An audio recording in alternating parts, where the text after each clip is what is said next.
ನಗರ metre taxi ಬಂದೇ ಬಿಟ್ಟಿದೆ. ಹಂಗಂದ್ರೆ ನೀವು ಆಟೋ ಹೆಂಗೆ ಯೂಸ್ ಮಾಡ್ತಾ ಇದ್ರೋ, ಮೀಟರ್ ಹಾಕೊಂಡು ಇಲ್ಲತ್ತದು ಅಲ್ಲಿ ಇಳಿಯೋದು ಆ ತರ ಹೆಂಗ್ ಯೂಸ್ ಮಾಡ್ತಾ ಇದೀರೋ ಅದೇ ತರ ನೀವು ನಗರ ಮೀಟರ್ ಟ್ಯಾಕ್ಸಿಯಲ್ಲಿ ಮೀಟರ್ ಹಾಕೊಂಡು ಓಡಿಸಬಹುದು.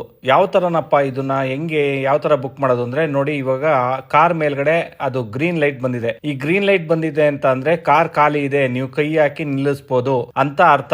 ಇದೇ ಏನಾದ್ರು ಬುಕ್ ಆಗಿ ಮೀಟರ್ ಆನ್ ಮಾಡಿದ್ರು ಅಂದ್ರೆ ಇದು ರೆಡ್ ಬರುತ್ತೆ. ರೆಡ್ ಬಂದ್ರು ಅಂತ ಅಂದ್ರೆ ನಿಮ್ಗೆ ಕಸ್ಟಮರ್ ಒಳಗಡೆ ಇದಾರೆ, ಟ್ರಾವೆಲ್ ಮಾಡ್ತಿದ್ದಾರೆ ಅಂತ ಒಂದು ಅರ್ಥ. ಈ ತರದೊಂದು ಸಿಸ್ಟಮ್ ಮಾಡಿ ನಿಮ್ಗೆ ಮೀಟರ್ ಲೆಕ್ಕಾಚಾರದಲ್ಲಿ ಈ ಕಾರಲ್ಲಿ ಓಡಾಡೋ ತರ ಒಂದು ಸೌಲಭ್ಯನ ನಗರಕ್ಕೆ ಆಲ್ರೆಡಿ ಬಿಟ್ಟಿದ್ದಾರೆ. ನೀವೇನಾದ್ರೂ ಇದ್ರಲ್ಲಿ ಓಡಾಡಬೇಕು ಅಂತ ಅಂದ್ರೆ ಸೇಮ್ ರೋಡ್ ಅಲ್ಲಿ ನೀವು ಆಟೋ ಹೆಂಗೆ ಕೈ ಹಾಕಿ ಆಟೋ ಅಂತ ಹೇಳ್ತಿರೋ ಅದೇ ತರ ಈ ಕಾರ್ನ ಕೈ ಹಾಕಿ ಕಾರ್ ನಿಲ್ಸಪ್ಪ ಅಂತ ಅಂದ್ರೆ ನಿಲ್ಲಿಸ್ತಾರೆ. ಎಲ್ಲಿಗೆ ಅಂತ ಕೇಳ್ತಾರೆ, ನೀವು ಹತ್ಕೊಂಡು ಹೋಗ್ಬೋದು. ನೀವು ಹತ್ತಿದ ತಕ್ಷಣ ನಿಮ್ಗೆ ಈ ತರ ಮೀಟರ್ ನ ಆನ್ ಮಾಡ್ತಾರೆ. ಮೀಟರ್ ಆನ್ ಮಾಡಿದ ತಕ್ಷಣ ನಿಮ್ಗೆ ಎಲ್ಲೋಗಿ ಡ್ರಾಪ್ ಆಗ್ತಿರೋ, ನೀವ್ ಹೆಂಗ್ ಆಟೋದಲ್ಲಿ ಮೀಟರ್ ನೋಡಿ ದುಡ್ಡು ಕೊಡ್ತಾ ಇದ್ರಿ ಅದೇ ತರ ಅಲ್ಲೂ ಮೀಟರ್ ನೋಡ್ಕೊಂಡು ನೀವು ದುಡ್ಡು ಕೊಡ್ಬೋದು. ಈ ಓಲಾ ಊಬರ್ ಯಾವುದೇ ತರ ನೀವು ಆಪ್ ನ ಯೂಸ್ ಮಾಡಂಗೆ ಇಲ್ಲ. ಆಪ್ ಯೂಸ್ ಮಾಡಕ್ಕೆ ಬರುತ್ತೆ ಬರಲ್ಲ, ಯಾರಾದ್ರೂ ಬುಕ್ ಮಾಡಿ ಅನ್ನೋ ಒಂದು ತಲೆ ಬಿಸಿನೇ ಇರಲ್ಲ. ನೀವು ಕೈ ಅಡ್ಡ ಹಾಕಿ ಕಾರ್ ನಿಲ್ಸುತ್ತೆ, ಕಾರ್ ಒಳಗತ್ ಕೂತ್ಕೊಳ್ಳಿ, ನೀವ್ ಎಲ್ ಬೇಕು ಅಲ್ಲಿ ಇಳ್ಕೊಳ್ಳಿ, ನೀವು ಮೀಟರ್ ತೋರಿಸಿದಷ್ಟು ದುಡ್ಡು ಕೊಡಿ. ಇದು ಗವರ್ಮೆಂಟ್ ರೂಲ್ಸ್ ಪ್ರಕಾರನೇ ಮೀಟರ್ ಮಾಡೋದು. ಈ ಮೀಟರ್ ಅಲ್ಲಿ ಯಾವುದೇ ತರ ಕೈವಾಡಗಳಿರಲ್ಲ, ಇದು ಕರೆಕ್ಟ್ ಆಗಿರುತ್ತೆ. ಓಲಾ ಊಬರ್ ಗಿಂತನೂ ಕಡಿಮೆ ದರ ಇದೆ ಅಂತ ಹೇಳ್ತಾರೆ.